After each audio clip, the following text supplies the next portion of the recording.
สวัสดีครับวันนี้เรามาพูดถึงเครื่องนี้กันนะครับ Samsung C Fold 7ที่ผมใช้มาแล้วเป็นเวลา2เดือนรวมไปถึงทิกแอนทิกต่างๆเหตุผลว่าทำไมผมถึงเลือกเครื่องนี้และข้อสังเกตต่างๆกับทุกฟังก์ชันที่ผมใช้พร้อมแล้วไปดูกันเลยผมได้มีโอกาสซื้อมือถือเครื่องนี้ไปในช่วงที่ Samsung เปิด Pre-order นะครับซึ่งทาง Samsung เขาก็มีโปรโมชั่นสำหรับคนที่ Pre-order โดยที่เขาจะอัพความจุให้เป็น2เท่าเครื่องนี้ผมได้มา512 กิกในราคาของความจุ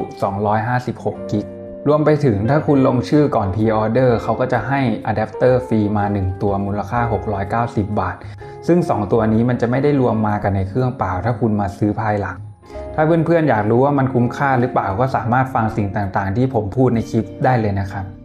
โดยมือถือเครื่องนี้ที่ผมได้มาผมเลือกเป็นสีดำนะครับแต่ว่าผมใส่เคสไปแล้วเดี๋ยวจะแกะสีให้ดูนะครับอันนี้ดูจากด้านหลังบางทีสีดำมันก็จะเล่นตามแสงเป็นเทาเข้มบ้างเทาอ่อนบ้างหรือว่าดำสนิทบ้างนะครับแล้วแต่จังหวะด้านหน้าผมขอไม่แกะเคสให้ดูนะครับเพราะว่าติดกาวไปแล้วถ้าใครที่ซื้อมาแล้วอยากติดเคสด้านหน้าผมเคยติดแบบว่าไม่ได้ติดกาวมันก็จะไม่ค่อยมั่นคงเท่าไหร่ก็แนะนำให้ติดกาวไปเลยเพื่อความแน่นหนาแล้วก็ความปลอดภัยของหน้าจอด้านหน้านะครับเดี๋ยวผมจะขอพูดถึงการใช้งานในชีวิตประจำวันแล้วก็สาเหตุว่าทำไมผมถึงอยากได้เครื่องนี้นะครับปกติแล้วผมจะใช้งาน2แอปพร้อมกันค่อนข้างบ่อยช่วงที่ผมใช้มือถือขนาดปกติผมก็จะชอบแบ่งหน้าจอขึ้นบนขึ้นล่างส่วนใหญ่ข้างบนผมก็จะใช้เป็นพวกแอป YouTube ส่วนด้านล่างผมก็จะสามารถเล่นแอปอื่นไปด้วยได้ปกติผมก็จะชอบดูหนัง Netflix ระหว่างวันที่ต้องใช้จอใหญ่ๆซึ่งผมก็จะต้องพก iPad กับมือถือไปด้วยมันก็จะเป็น2อย่างที่ผมต้องพกโดยช่วงหลังผมอยากพกมือถือแค่เครื่องเดียวมากกว่าเพราะบางที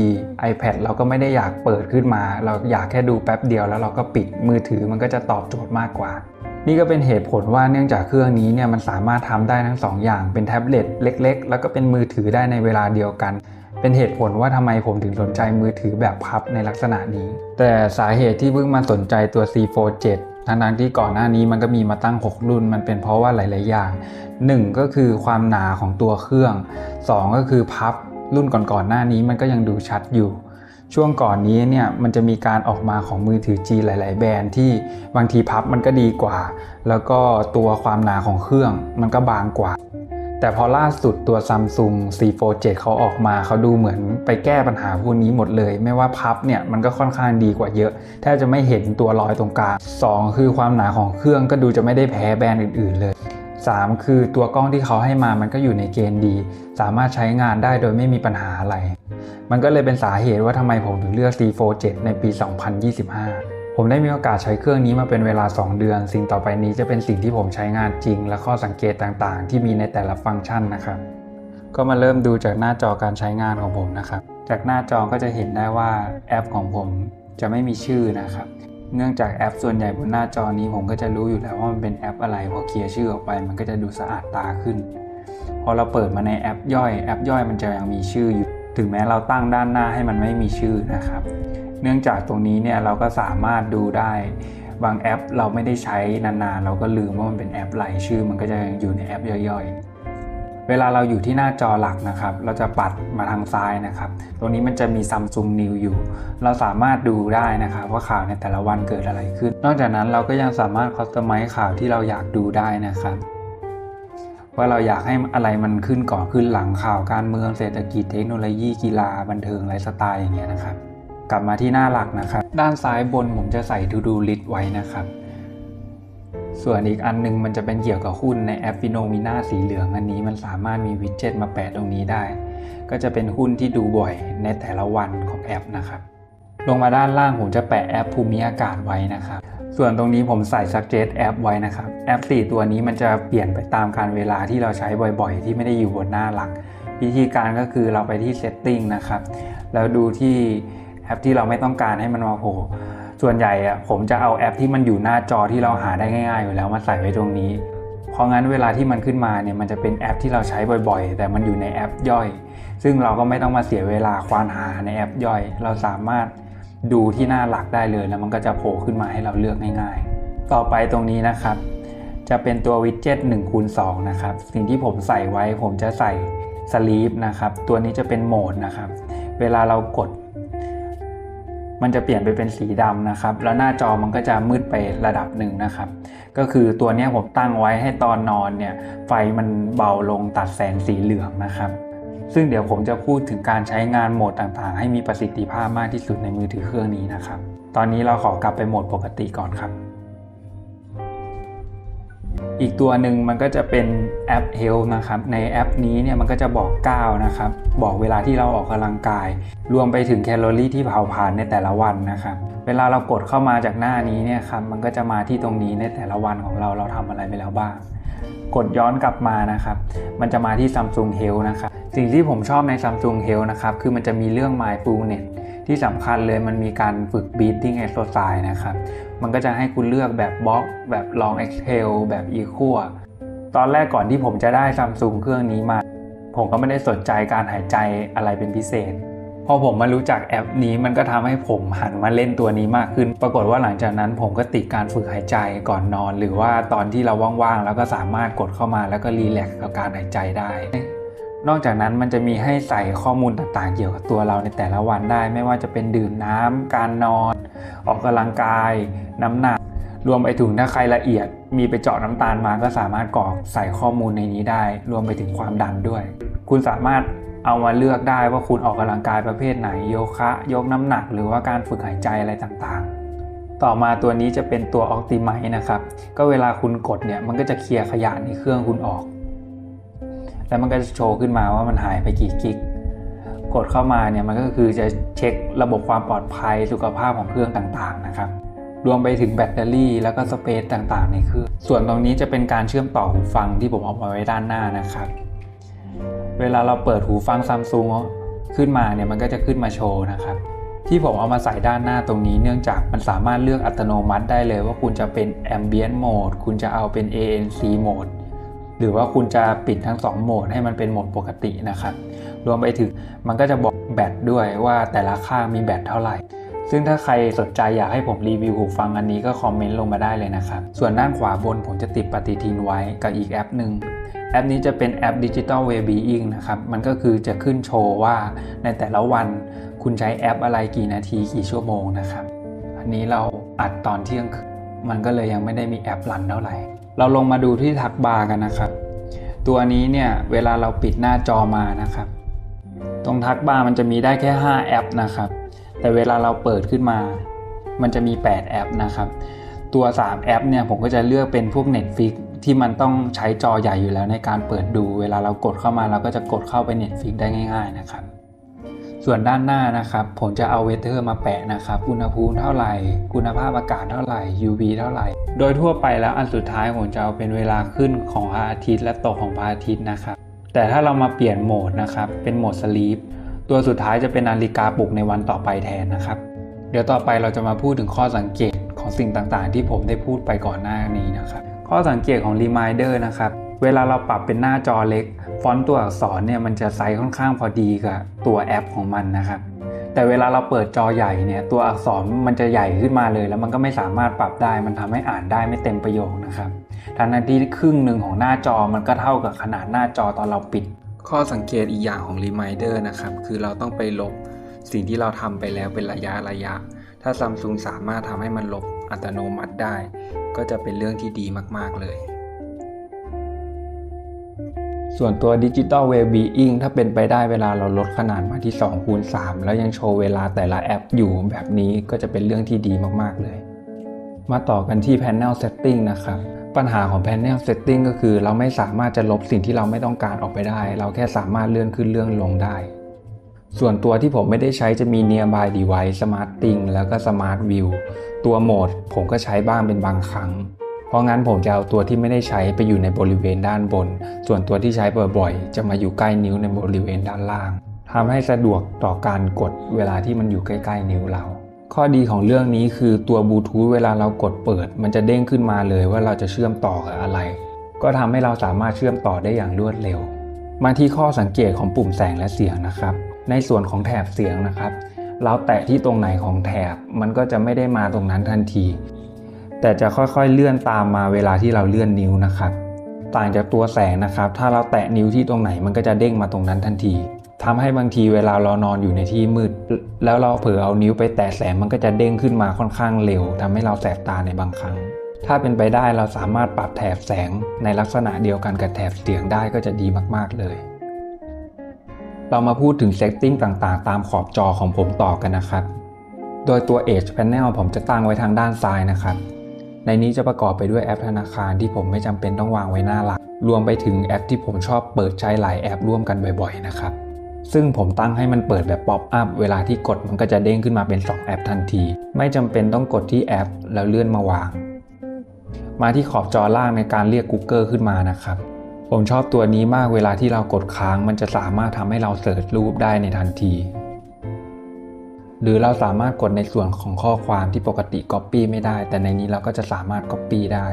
ในส่วนของปุ่ม Accessibility ผมจะมีปุ่มที่ใช้บ่อยเช่นปุ่ม Screenshot เพิ่มแสงและเสียงแถมเรายังสามารถกดที่ปุ่มเปิดปิดมือถือค้างไว้เพื่อเรียก Gemini ออกมาใช้ได้ด้วยโดยที่เราไม่จำเป็นต้องกดปุ่มเปิดปิดที่ด้านข้างจริงๆข้อสังเกตอีกอย่างคือเวลาเราโรเตทมือถือออกมาเป็นแนวนอนปุ่ม Accessibility มันจะไม่ได้มาตามที่นิ้วเราทางด้านขวาแต่จะขึ้นไปอยู่ข้างบนแทนถ้าเป็นไปได้มันสามารถเลื่อนตามนิ้วเรามาได้ก็จะดีกว่านั้นมาก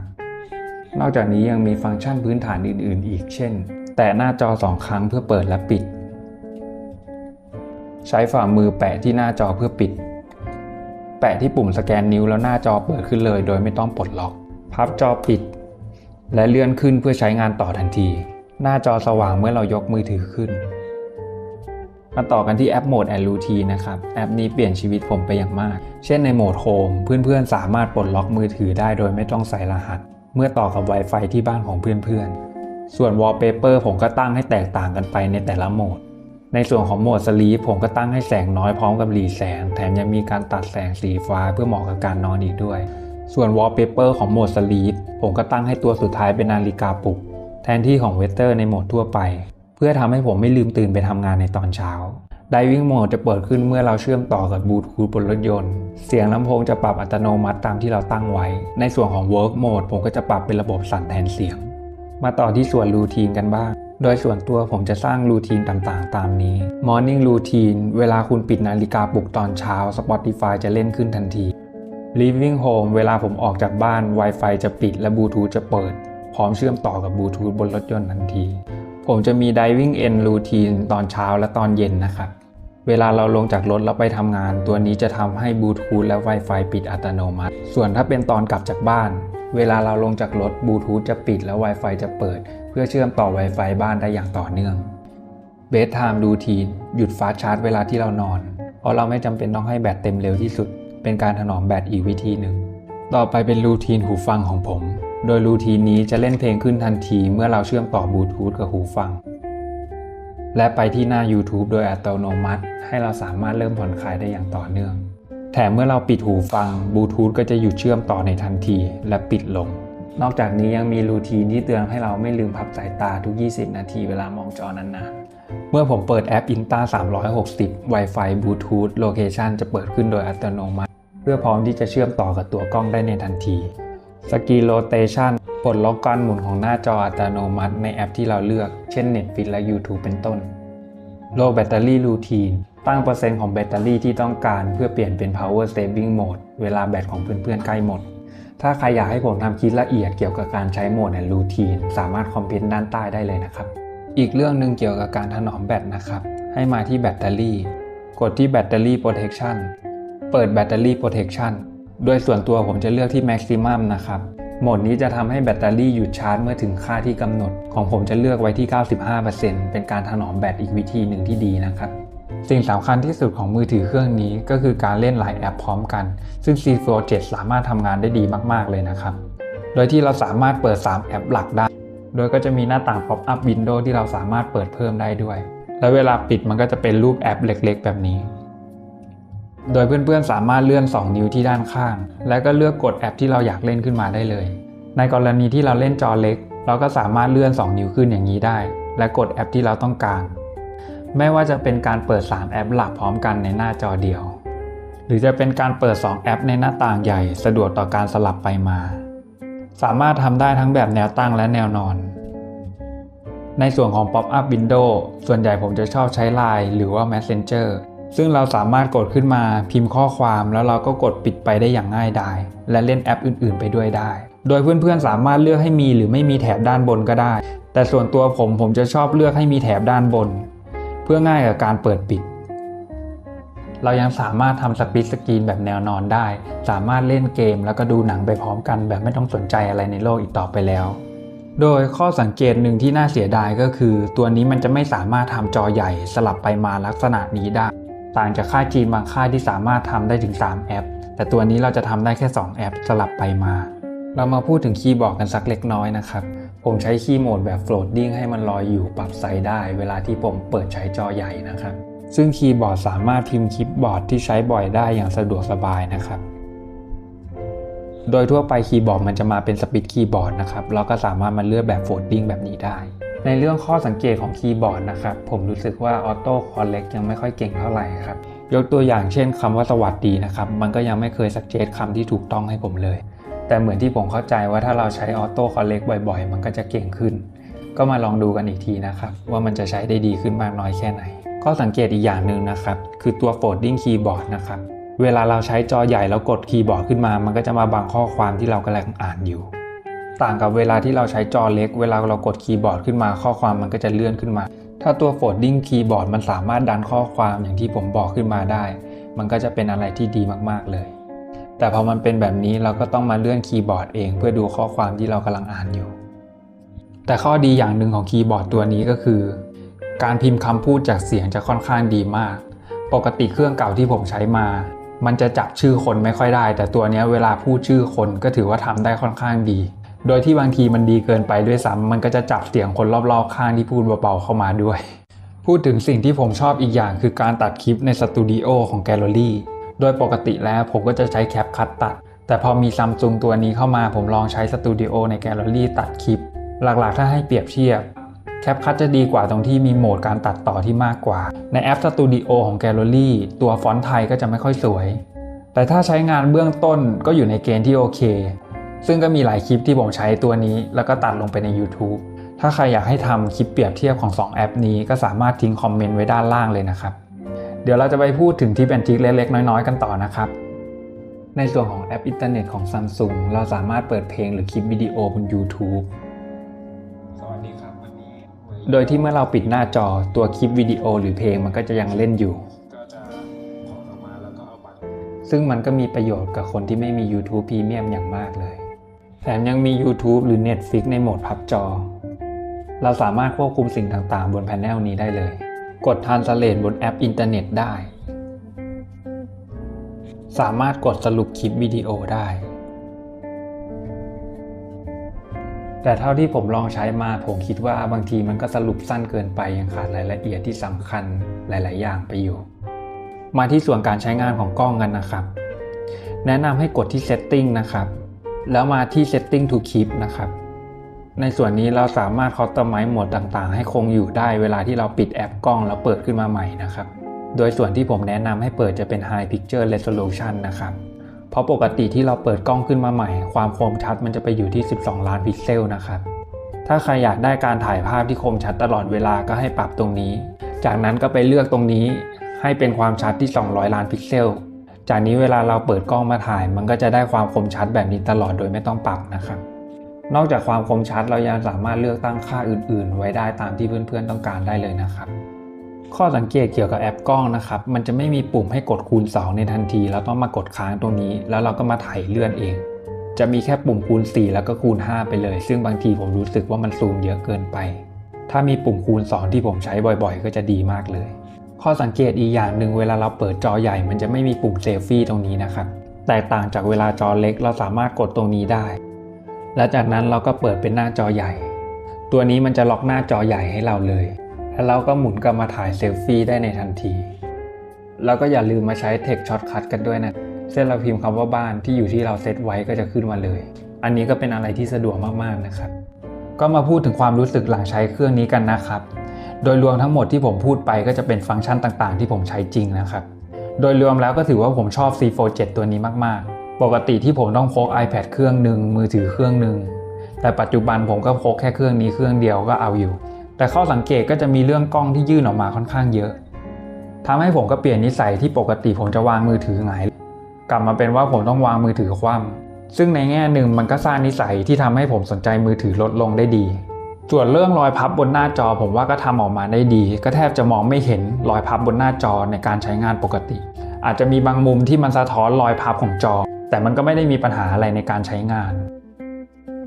สำหรับผมก็ไม่ได้มีปัญหาอะไรเพราะวันทำงานผมก็จะมีที่ที่สามารถชาร์จแบตได้อยู่แล้วแต่ถ้าถามว่าตอนออกไปเที่ยวผมก็จะมีใช้ฟังเพลงถ่ายรูปแต่จะไม่ได้มีอัดคลิปอะไรเยอะไม่ได้กางเล่นจอใหญ่เท่าไหร่แบตก็สามารถอยู่ได้ทั้งวันโดยไม่ต้องชาร์จ